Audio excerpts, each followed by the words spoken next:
Hello, my name is Dr. Ridwan Fontaine, and I teach Islamic management at IUM, and today we are starting our adventures in Surah Al Imran.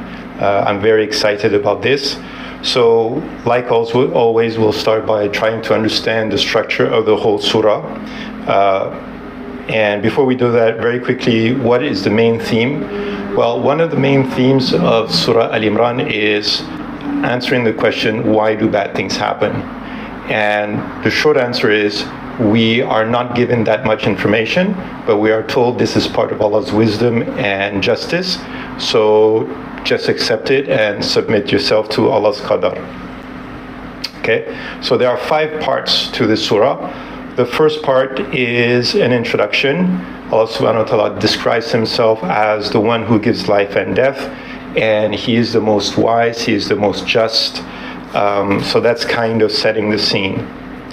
Part 2 is what I call a negative case study, and it's basically a discussion that the Prophet ﷺ had with a group of Christian preachers who came to visit him. And through this, Allah subhanahu wa ta'ala is teaching us about how do we interact with Christians. And very interestingly, we are supposed to talk about Isa alayhi salam and the role of Ibrahim. And more importantly, we are not supposed to disagree with them, but we're supposed to find common ground, right? So what are the things that we have in common? Because you can only build a relationship with people if you identify what you have in common with them. Part 3 is the role of the Muslim community. And the role of the Muslim community can really be summarized in 2 words.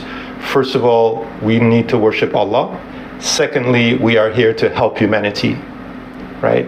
So if you ever have to give an elevator pitch, so you got 10 seconds to talk about Islam, it's always 2 things. Worship Allah, help humanity.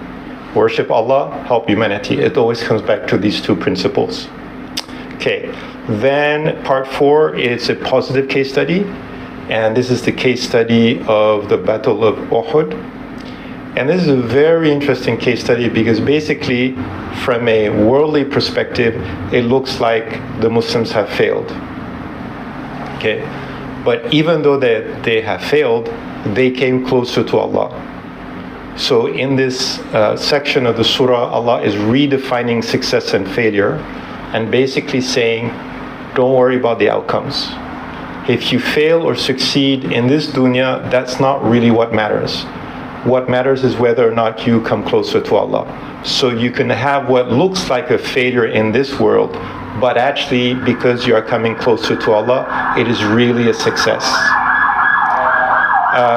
The last part is the conclusion, and there's a very, very sweet part where there's a description of the journey to faith and the description of people who are described as ulul albab.